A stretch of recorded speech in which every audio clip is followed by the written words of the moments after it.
Hey, Emma, Yes, Madelyn. what do you call it when a spoken word musical artist gets up there and he always performs songs that are like an hour long? I don't know. What do you call it? Whoa, long rappa.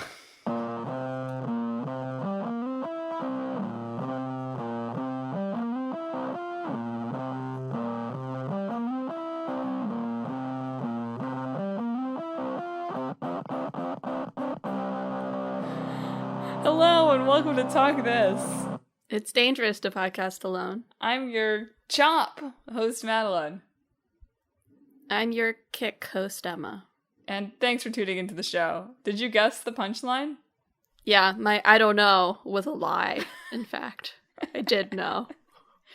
It wasn't the strongest. Wasn't the strongest.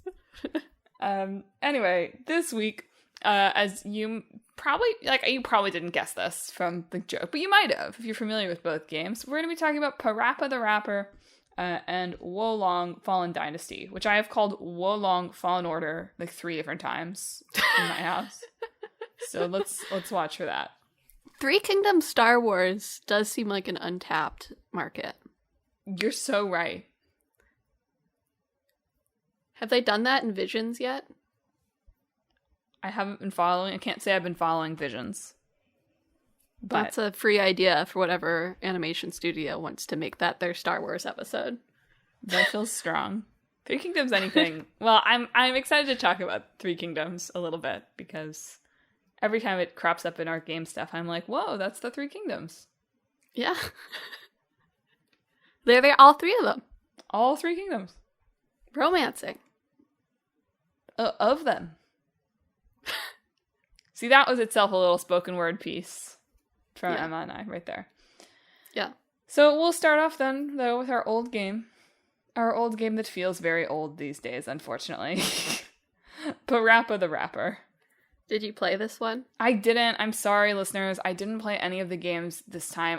To be fair, I didn't play them because we had read already about how the PaRappa the Rapper remaster is sort of not great in terms of the lag that it introduces with our fancy new TVs. Yes.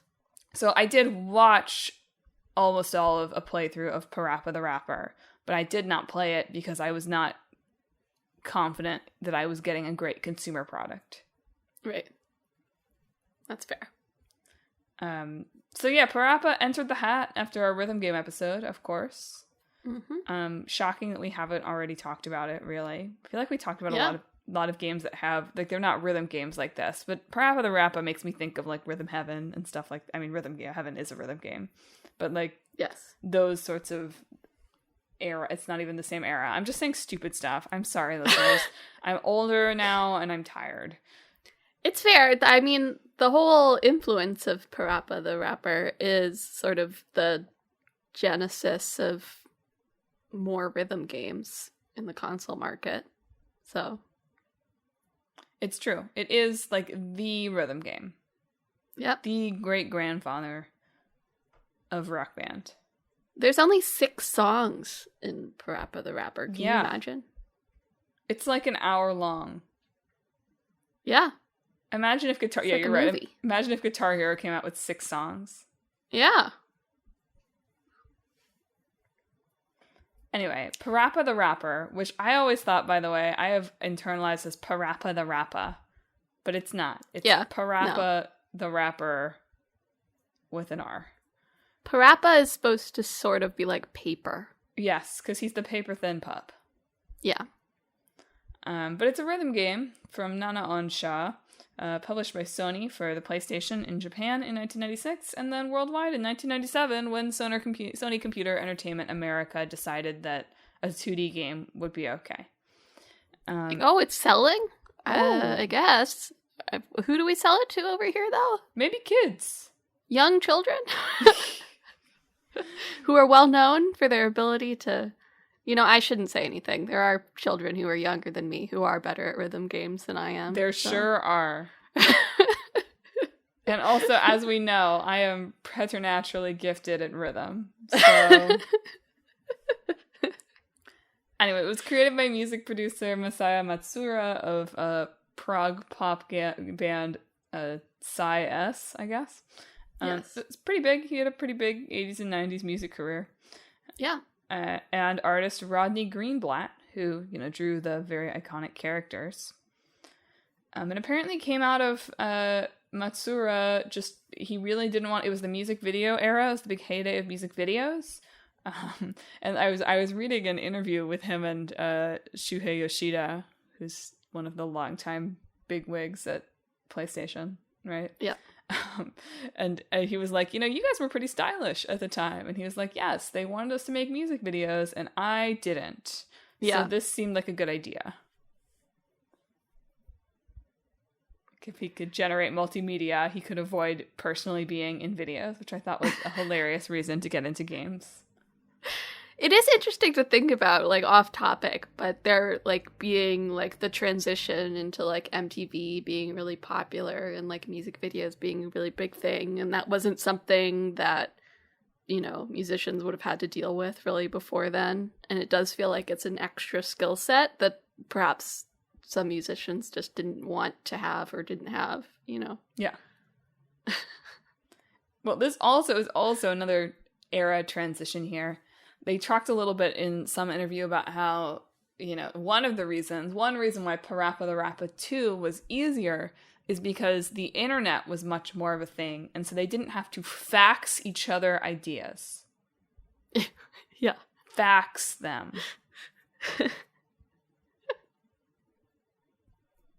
They could use the internet. Maybe we would be better if we all went back to fax machines. Have you ever thought about that? Yeah. Maybe this all the time. This podcast would be better if we just did it via fax machine. I think so. I think that would be better, probably.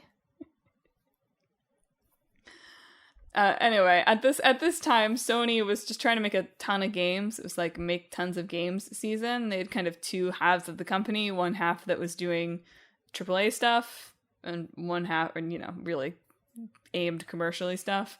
And Division Zero, which seemed to just be doing whatever they wanted.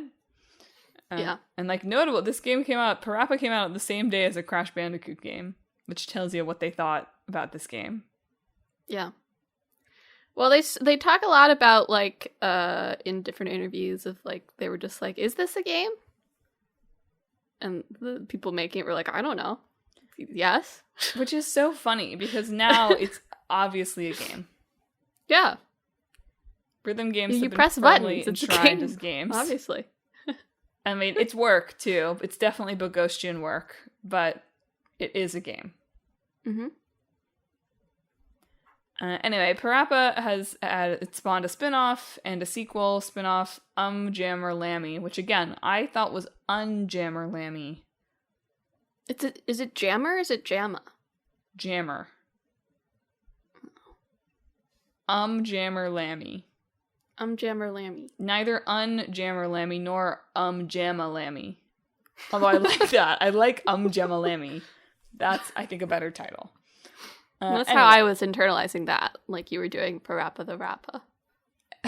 Just fewer R's. It's the lesson here. Anyway, that came out in 1999. It's about a sheep playing guitar. We haven't really talked about what PaRappa the Rappa is about, other than being a rapping dog, but that's pretty much what it's about. Yeah. And a direct sequel, PaRappa the Rapper 2, which came out for PS2 in 2001. And then nothing since, really. PaRappa was in PlayStation All-Stars, to the chagrin of its lead artist. And it was ported, the original one, and I think subsequently the others, were ported to PSP in 2006, and then that PSP port was ported to PS4 in 2017. Yeah, from interviews it did seem like, from the first one, development got a little bit more difficult and contentious, like it was getting pulled in various different directions by the leading creative forces involved, and that sort of unfortunately killed the momentum of the series, which is why it hasn't lasted to today. Exactly. It also, the rhythm game genre evolved quickly. And perhaps if they had been able to maintain momentum throughout more of the early aughts, they would have been able to evolve more with it. But even by the time PaRappa 2 came out in 2001, the reviews for the first game were glowing and like, this is so much fun, this is a new thing, I wish it was longer. By PaRappa 2, it's like, this is, like, we've done this. Right. So yeah, it is interesting to look at like the different games that they made, and like there was usually like a 2.5 year gap between them, and like that sounds normal now, right? Yeah. But we talk about old games all the time and how it was like, oh, and they were just like pushing it out every 9 months or something. Yeah. So that's like a very long time, and I think because of the way game development was, it hurt them a bit. Definitely. I mean, it gave other people time to say, this looks like fun. Yeah. It gave time for Dance Dance Revolution to emerge. Yeah. Anyway, before I get into, more of that stuff, let's tell you what the game is actually about, people. I got so excited talking about just general PaRappa stuff. So like Emma said, this game has 6 stages. You play as the paper thin pup, PaRappa the Rappa. And your biggest goal is to win the love of Sunny Funny, who's a girl who has a head that's shaped like a flower. But everywhere you go, Joe Chin, who's like this other kind of more handsome looking dog guy, appears. He's rich. He's got a nice car. He sure does like to talk a lot, though. But you're constantly trying to figure out a way to one-up Joe Chin so that Sunny Funny will love you. And you do that, basically, every level by deciding you're going to learn something new to impress her. And you say, I gotta believe! Mm-hmm. And then you do some call and response rapping with the teacher of the week. Yep. These raps are funny. Let's use the word funny. Well, it is like call and response, right? So a lot of them is just one line and then PaRappa repeats it. Yeah. And also, like, his voice, when you listen to them, like, his voice line is triggered when you hit the button, right? So if you're doing better, he'll sound more like he's saying words. Yeah. Versus, like, interrupting himself, for example. So there's that as well. But rap music was pretty new in Japan in terms of them doing their own sort of rap music over there at the time PaRappa was being made as well. So if you're looking for like really deep rap with like complicated lyrics and rhythms and stuff, that's probably not PaRappa. It's definitely not PaRappa. Which is fine. I don't think, like, the visuals of this game, you've definitely seen PaRappa around. It's one of these weird games where the visual identity of the game, I feel like, is these days much more widespread than people who have actually played the game. Yeah. Like, it's very iconic looking, so you've seen it. But it's very bold, it's very silly. Your first master, you go to a karate dojo to learn from Chop Chop Master Onion, who is a guy with an onion for a head, who's going to teach you how to chop. How to chop, kick, punch. Exactly. Punch, dodge, pose, etc. That's most of that first rap, is sort of repeating his instructions to you. I was playing this, I was listening to this out loud, and Clickbait Boyfriend came and looked at it, and he was like, I thought it would be better than this. I mean, it's call and response. It's not... To be fair, he thought that this game came out in, like, the mid-2000s. Ah, I see. I was like, this is the first rhythm game. And he was like, oh, okay. To be fair, even though it did kick off a rhythm game, renaissance or evolution or whatever, you don't actually get a lot of rhythm games that are word-based. Yeah. I think. Well, anymore. I think PaRappa displays to some extent why. I mean, it would be very hard, I think, to make a version of this that transcends the silliness of it. I mean, I was about to say, oh, Yakuza's karaoke, but it doesn't. Technically, they keep singing even if you don't press the buttons. That's true. I guess they don't say the, like, call out if you're doing the interjections. Yeah. But the interjections are the direct descendant of PaRappa the Rappa. Yeah. Yeah. Actually, yeah. That's fair. But I feel like the developers have talked about this a little bit and how there's some disappointment on their end of things that... So PaRappa does have a light scoring system in that you go through and you've got your you-rappin' meter, which is hilarious in itself. And it's got 4 levels: awful, bad, good, and cool. And, like, you know, as you miss things, you go up and down the scale. But the first time through, you can only get a good rating. And once you've attained that, you can go back, and if you do well, you can enter cool mode, where you have the opportunity to freestyle, which basically just consists of PaRappa going, kick, kick, kick, kick, kick, kick, kick, kick. Yeah. And you get to, you know, express yourself musically. Which, if you think about this in the context of, this is the PlayStation 1, like, they only had so much space for audio, basically. It's like, oh, that's cool. That's a cool thing to do. That's a cool way to give the player some more replayability here, certainly, and some more actual artistic expression. And the developers have since expressed that, you know, the rhythm games that came out of this just became all about getting 100 out of 100 high score. And that's part of PaRappa for sure, but they seem to be disappointed that there are fewer games that have come out of it that give the player the opportunity to express themselves at all. Yeah. Trombone Hero, maybe. What? You could say. I think Trombone Hero. Trombone Hero, you're right. Express yourself. I would like to get a PaRappa the Rappa devs react to... They did a clone hero showcase at GDQ this past week or whatever, and it's just him going like, and listeners, what I'm doing here is just like waving my hand up and down the guitar. Like, it was wild. It was crazy. I don't think that that's what they intended. Anyway, to spoil more of the story, yeah, like, you go to a dojo and learn some karate skills. You get a driver's license, but then you crash your dad's car, so you gotta work at a flea market to make some money so you can fix it.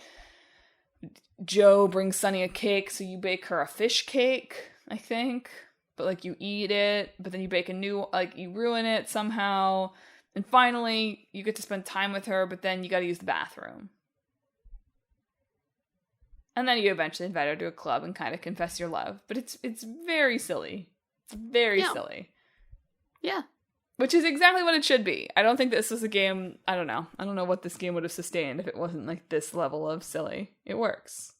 It is interesting. I was reading with an interview with the artist, Rodney Greenblatt. And PaRappa did get, like, an animated TV show. Yeah, voiced by Sora's Japanese voice actor. Yeah, he's one of those big names, so that's not too surprising. I guess. It was more surprising to me that he was in PaRappa the Rappa. That's what I mean. Like, if this guy was big name, that was, like, you know, it's big Sony product, you know? I guess. But what I was gonna say, it is interesting to, like, how, because that one has it like they're in elementary school, even though theoretically in the game he's learning to drive. Yeah. So at some point they were like, I guess this is for kids, maybe? I don't know. They lost track of what the identity was supposed to be, I guess. PaRappa is one of the actually censored games, for real censored games, in that they had some references to alcohol and the Lord that had to be removed for Western audiences. It's so funny, the era of, like, censorship changes that were like, no, you're not allowed to have God. No God. No Christian imagery at all, please.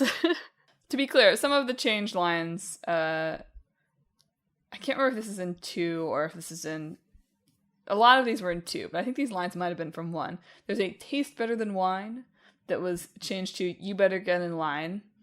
okay, a weird, ESRB thing where if there's an alcohol reference, it had to be T for teen. So, like, okay, sure. Mm-hmm. But then there's a line, I am the Lord, everybody knows my name, which, to quote Wikipedia, was taken as a religious offense by the ESRB. So the developers had to change it to, I am the man, everybody knows my name. I see. I don't think it's as good. I guess you're not supposed to take the Lord's name in vain. I feel like it's okay for PaRappa, but sure. You're right, PaRappa's allowed to. They also changed a whole level in PaRappa 2, where in Japan, PaRappa slips on a banana peel and dies and goes to hell. But in the US, that did not happen. He, gets thrown somehow to a volcanic island. Sure. Same thing. That game, by the way, 2 is about basically PaRappa gets tired of eating endless noodles because he won a noodle contest at a burger place and then discovers that everything has been turned into noodles and he has to fix it. Just in case you were wondering if the second one got gritty and realistic. It doesn't. Couple other fun facts for PaRappa. One, I was just thinking about the rapping again, and I remembered that the process that I read that they did was that Matsura wrote them in Japanese initially, and then they were translated by a guy named Ru Watabe, who was a rapper. So that might also be why the raps are somewhat simplistic. Look, right? It's specific. It's good. No one has ever played a rhythm game before. It would be bad if they were more advanced than this. It's just it's an unfortunate type of game where it really is like, oh, if you're gonna go back and play this, like it's not the same experience. And not just because of graphics, but just because we're all better at rhythm games than this now. Sure. PaRappa was originally a shrimp, was one of the first designs they did. I saw that. That's wild. Apparently the initial concept was rapping, a rapping rhythm game and paper cutout. And then they just gave it to the artist to come up with what the characters would look like. So shrimp was one of the initial ones. Imagine before they moved to dog. Shrimp being your initial idea for that. Paper cutout rapper. Yeah, that screams shrimp to me. It doesn't scream anything. You gotta try a few things. Look, I'm not hating. I'm just saying I'm not an artist. So I'm not an artist. You gotta deshell a few shrimps before you get to the dog underneath. It's so true. That's so as real. As they say. I feel like I had another fun fact. Did you see about the McDonald's demo disc? Is that your other fun fact? No. In Japan, they released it as a Happy Meal demo disc, also with Ape Escape, where the first level of the game, they're kind of in a restaurant, and basically PaRappa decides he wants to be able to beat up some bullies, and that's why he then goes to karate. But that first level was changed so it would look like a McDonald's. Good. Which I thought was pretty neat. I wish McDonald's would still give out demo discs where the first levels of games looked like a McDonald's. That would be pretty cool. Anyway, you can play PaRappa. It was released for the PlayStation 4, but unfortunately it doesn't have the options that most rhythm games have now of being able to change the timing delay on the notes, which does make it very hard to actually get a good score on any of the levels. Yeah, because as we talked about in the Rhythm Games podcast, which you should go back and listen to if you haven't, PaRappa came out in a different era of television. Yep. Right? The CRT TV. This is before our big HD flat screen, full digital TV revolution. And beyond that, your controller would have been plugged into your PlayStation, not wireless. Yep. And so all of that contributes to just less latency overall. And now, because televisions are not like that, and there's always going to be some lag between your input and what happens on the TV understanding your input. This is how I think about technology. I'm understanding. When does it understand the thing? Like we talked about on that show, and like Emma just said, generally you're able to adjust for that. with some tutorializing or some menuing. But PaRappa, I don't know, this port seems to have been, it looks good, some of it, but also has some weird, like, not a lot of effort was put into this kind of energy to it. Remastering can be deceptively hard, especially when you're dealing with older games, especially depending on how much stuff was documented from then. So, unless there's, like, true proof to the contrary, lately I've been trying to cut myself from saying, like, lack of effort. You're right. And I mean that to be interpreted with the, it looks like doing a lot of work. Sure. Yeah.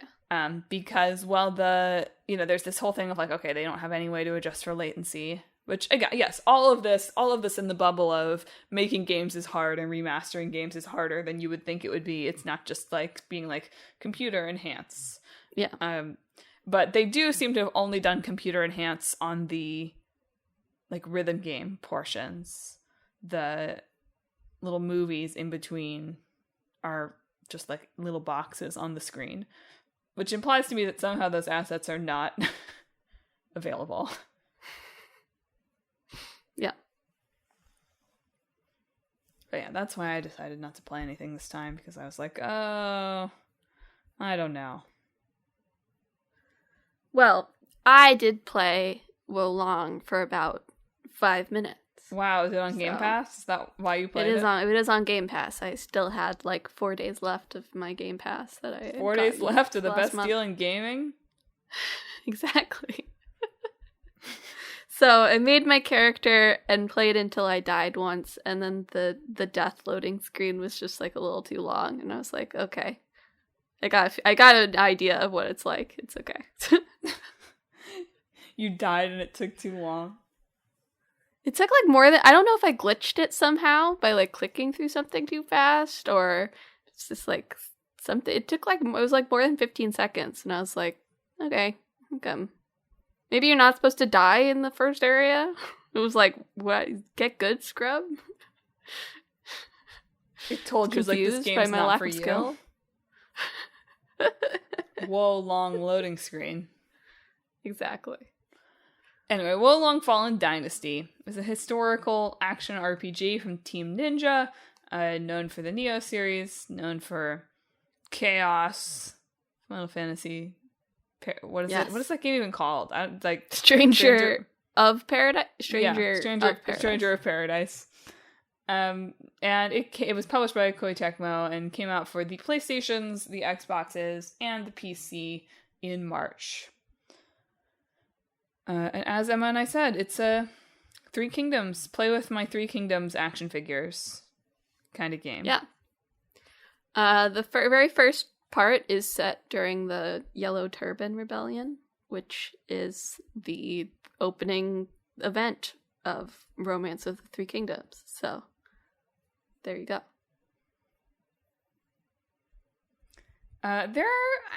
So let me get into my what Three Kingdoms make me feel before I dive into this game. Whenever we encounter games that are about the Chinese Three Kingdoms, I don't know, it's like sort of mythology, like historical mythology, right? Yeah.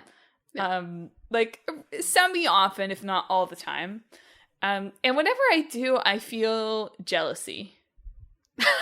Why? I was talking about this with my boyfriend this morning too.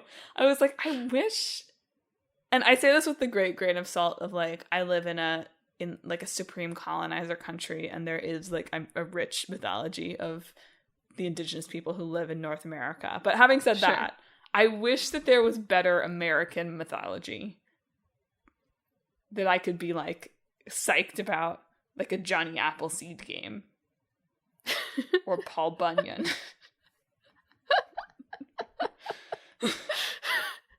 I said this to CBB. He was like, yeah. Johnny Appleseed could be like a collect-a-thon. You've got to get like all the kinds of Appleseeds. I was like, is that what he does? Like, I don't even know what Johnny Appleseed does.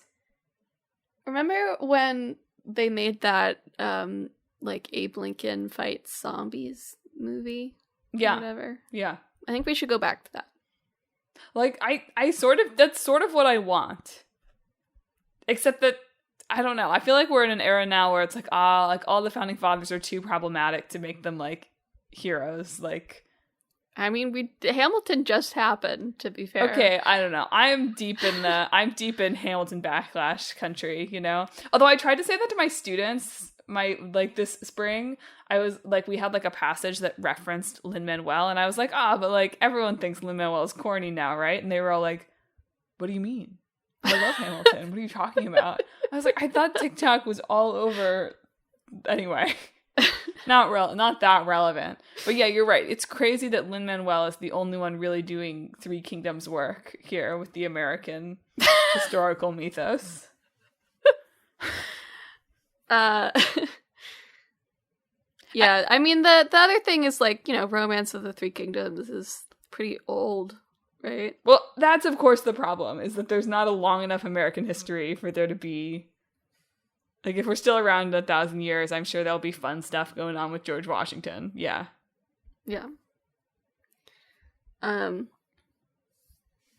Yeah. It's like the Odyssey is sort of what I think about. Obviously a little bit more modern than that, but no, that's why I feel jealousy. But I also feel some jealousy. So there's one jealousy that I'm like, I wish Paul Bunyan was cooler. And then there's the jealousy that's like, these Three Kingdoms games must be fun if you know who any of these people are. Yeah. Whenever I'm reading the Wikipedia page for, when we get a Three Kingdoms game 2 times, every 9 months or whatever on the podcast, that's a little bit of an exaggeration, but I feel like we've had a couple more recently. I'm like, all of these people, like, are hyperlinked on Wikipedia. Like, these are characters that exist outside of this game. Yeah, I think that Japan has, they just have a cultural fascination with Three Kingdoms, and, well, there are definitely people who are just, 100% Three Kingdoms nerds. But I also think that it's just something that, it's Chinese, so I'm sure it's over there in China too, but we get more Japanese games over here as of now, although China is expanding in that regard as well. But it's just it's a story that people sort of know there, I guess, which is why I think of it as the Odyssey, over here. Greek myths, or the books that they've collected, even King Arthur stuff. Yeah. It's sort of equivalent to that of you can get there's people are very nerdy into that, right? And but also I don't know, you read it in high school. You read The Once and Future King, you read The Odyssey, whatever. Yeah. And so it just sort of becomes part of your cultural osmosis. But I don't know if I went to Japan and was yeah, Odysseus killed the Cyclops. Would they? I don't know. Do they read the Odyssey the same way over there? That's true. It's just weird, though. I mean, I guess it's the idea of okay, it's Japan, and they're reading this Chinese myth. Maybe is a little bit of this. Sorry, I know Three Kingdoms is sort of semi-historical. I'm using the word myth, but you know what I mean. Yeah. But it's weird. Isn't it weird, right? That we're yes, Greece. That's the one. I guess so. I guess we're very influenced by the Roman Empire or whatever, but still, yeah. It's funny that it's we could have picked any culture to be the myth that we read, and we were yes, Greece. Yeah. I think maybe King Arthur is maybe a better, now that I'm thinking of it, maybe might be a better comparison piece. I agree with that. It's more semi or pseudo historical, at least. Yeah. Not a religion. Yeah. Yeah. Anyway, to get back to pivot back from my I'm jealous of having a cool historical epic that isn't the Odyssey, which we've seen 20 billion times. I guess I'm sure people in Japan and China are oh my god, another Three Kingdoms game? You gotta be kidding me. But in this one, it's fun and supernatural, and also fun and Souls-like.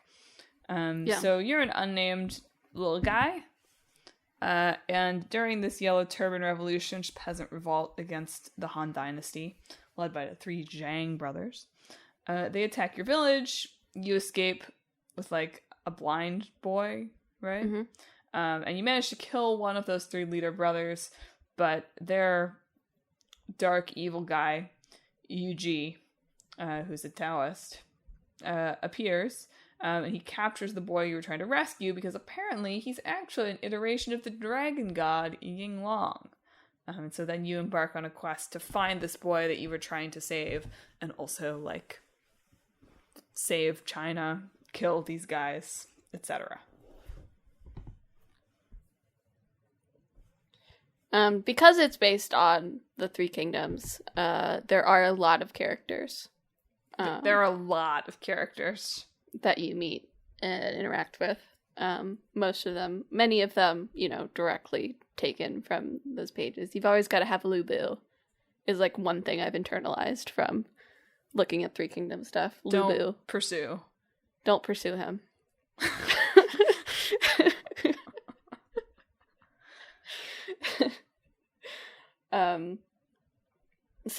And it's a complicated story as well. By the way, I do want to jump in really quick to say Lubu, don't pursue is core to the mashup that's coming. So anyway, okay. Just that phrase. I imagine these types of stories get less complicated the more familiarity you have with 3 Kingdoms, obviously. Right. But when it's new to you, it might seem a little bit complicated. But one of the key parts that, like, distinguishes this is that you very often will have a co-op partner. Just using from there being many characters, is that in most levels you're running alongside an AI partner, which is not really, like, there's occasionally, like, little summons and stuff you do in Souls-likes, but not usually, like, you're fully with some other dude the whole time, So, yeah, it's interesting little twist to it.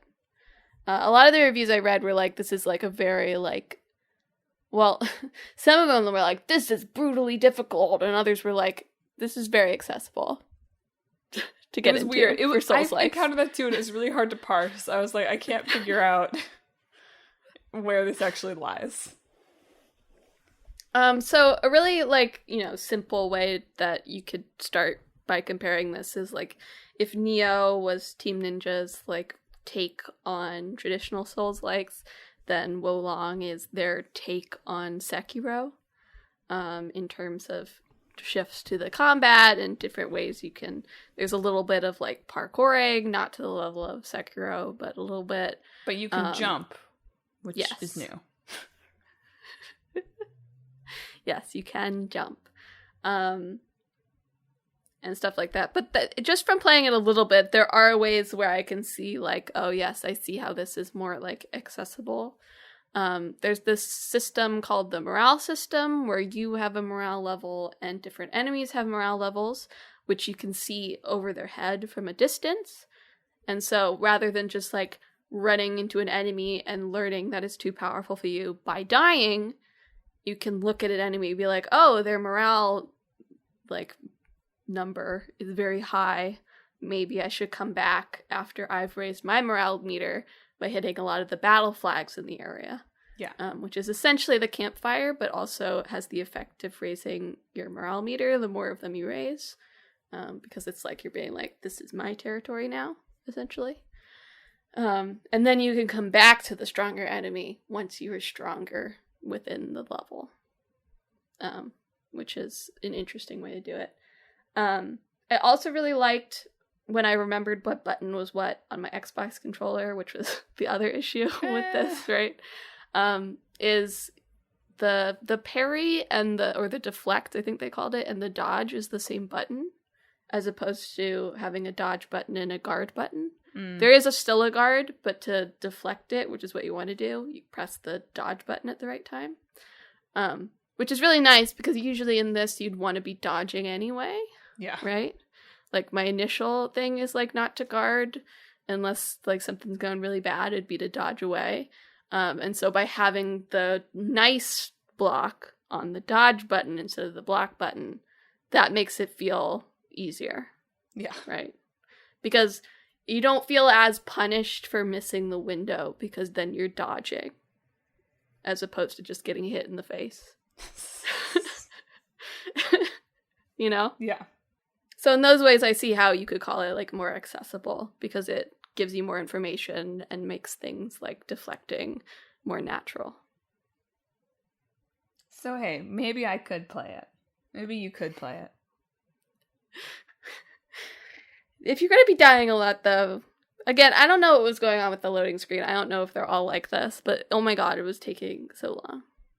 And I was like, but I hope it was a glitch. Yeah. I won't summarize the whole story of this game. It's very complicated, but like, there's this thing, there are these elixirs in the world that are being used to turn people into demons, basically. And so you go through all sorts of political and military intrigue, and you've got a lady sorceress companion, and I don't know, spoilers? I don't know how much of this is like, duh, it's the Three Kingdoms. Of course this happens. Sorry.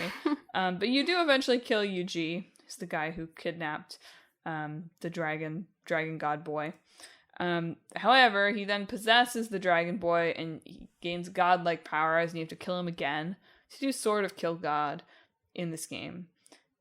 However, twist, the boy turns out to be Zhuge Liang, also known as Kong Ming, who's one of the foremost strategists of the Three Kingdoms era. And you know what? I just realized that my mashup has already been done. So we'll talk about that. Your boy Kong Ming? Your boy Kong Ming is essentially PaRappa the Rappa meets Wolong Fallen Dynasty, which is really upsetting for me to have realized. Right? Isn't that what he does in that? He's like helping a music star. Yeah. Come on. You gotta be kidding me. Yeah. I'll come up with something different, but I did, like, literally just now as you were talking, I was like, wait a minute. Isn't your boy Kong Ming kinda... I haven't watched it, I haven't read it, but I did a quick Google and I was like, oh no. My rapping Three Kingdoms game up in flames. Wolong does have a very nice character creator, which is where I spent the majority of my playtime. Of your 5 minutes? Yeah, okay. I played it for about 5 minutes. I spent about 20 minutes in the character creator. Got it. I would Classic. Say. Okay, I'm with you now. You know, I think I remember things coming out when it came out. There's Ash, somebody on Twitter, is always writing like feature pieces on character creators for games and how well they do for black players. And Wolong does actually offer a few different like black hairstyles, for instance, which is like, wow. They don't usually do that in character creators. Yeah, the bar is very low. You can be black, but you gotta have some white hair. Anyway, I made a very edgy looking character. She had white hair, but it had like red edges and highlights, so it looked like, blood speckled is what I was thinking. Yeah. But there's like some big like cracks, like her face was like a mask that was coming off. Very cool. Liked it. I made her the tallest that she could be. Because why not? I dig it. Anyways, that was fun to make, and she is now lost to time forever, I assume. So. Oh wow. I like fiddling around in character creators. I think that they should just make, what was it? So the new Saints Row just put out like a character creator demo from their thing, I think. And I think all games should just be like, here's our character creator for like $5. Now you can just play around in it. They'd make at least Personally. $5. The gamers long for like Barbie Dress-Up game, is what I'm saying. The gamers being me. Look, the Barbie movie has an opportunity here. I think that would be good. Yeah, they should put out a dress-up game. Just saying. Well, are you ready to mash? I guess so. I can't believe that I thought of this. I can't believe I thought of your boy Kung Ming. Just for those not familiar with the recent anime and manga, here's the premise from Wikipedia. You tell me if this sounds too similar.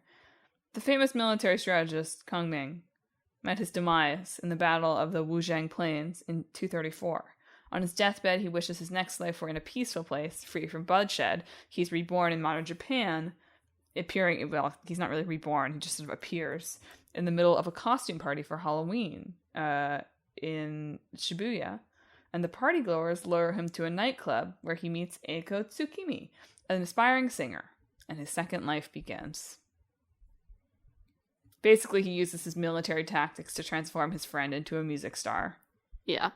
That's so upsetting. I'm so angry. There's even a... Teacher-student? Is that what you're about to say? There's a teacher-student energy here, but that's not what you're going to say. Sorry.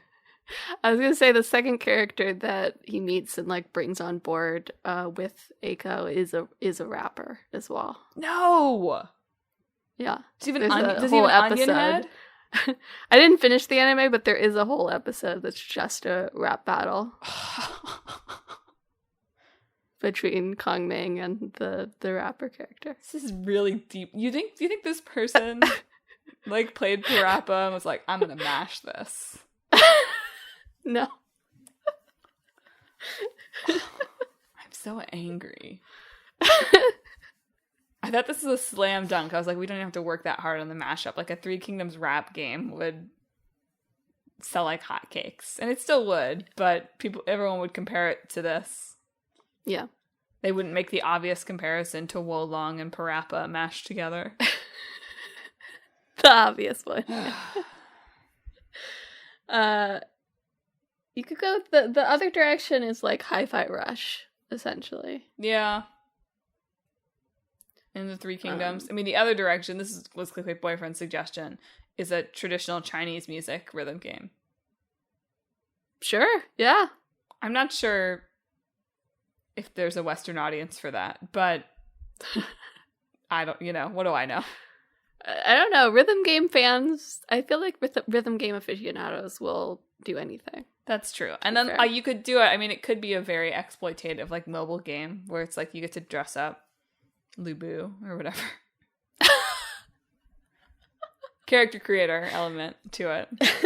We should just make we should just make like an idol game, IDOL, but taking Three Kingdom characters and turning them into idols. Yeah. That probably already exists.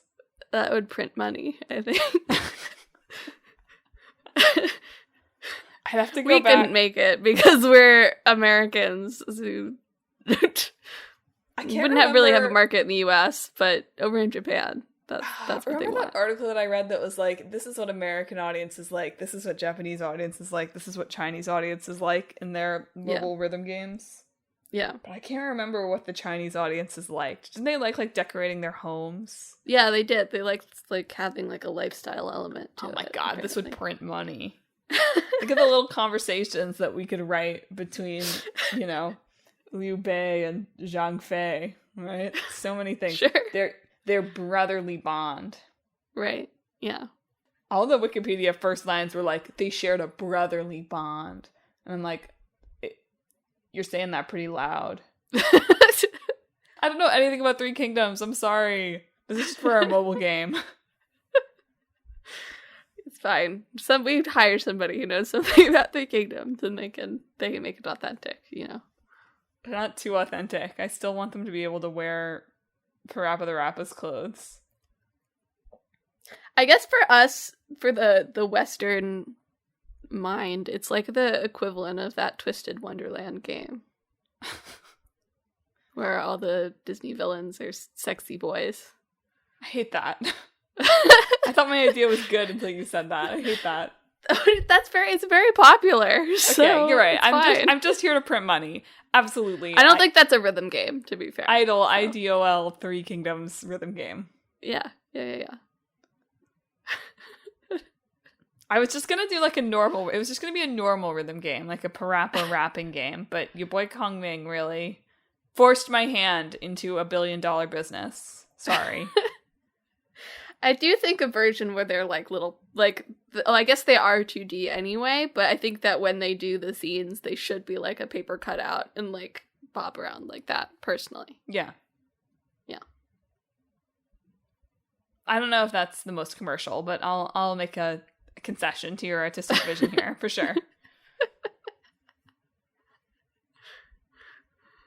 The gamers want to return to little paper sheets bobbing around. They've told me. That's what the gamers want. Well, listeners, is that what you, the gamer, want? How badly did we just absolutely trample on the Three Kingdoms story here today?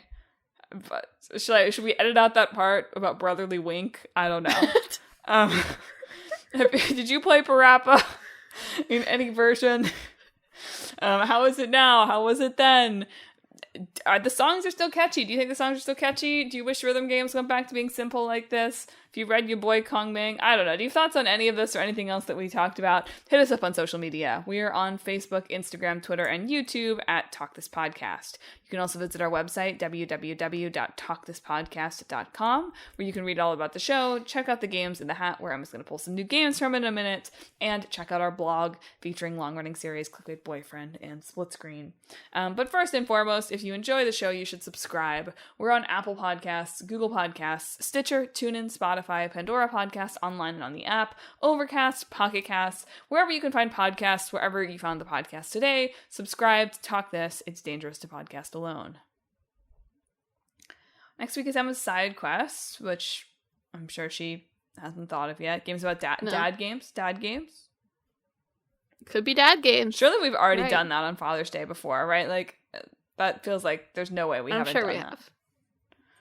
Well, at least one of our short ones, I bet. Yeah. But what are we talking about in 2 weeks? In 2 weeks for our old game, we're going to be talking about Scribblenauts. Ooh.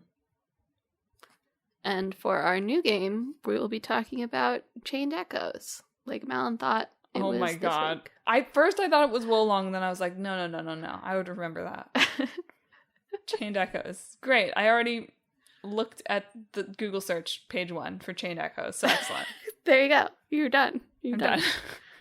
I might have a couple blogs coming this week, actually, too. Whoa! So I might do, Hot Gamer Summer, Jeff Keighley's Hot Gamer Summer. Yeah. Roundup. Another idea. We'll see. I can't wait. Well, listeners, that's it for this week's show. Emma, do you have a good sign-off? This week, I hope that you do not pursue Lou Boo. Do not pursue Lou Boo.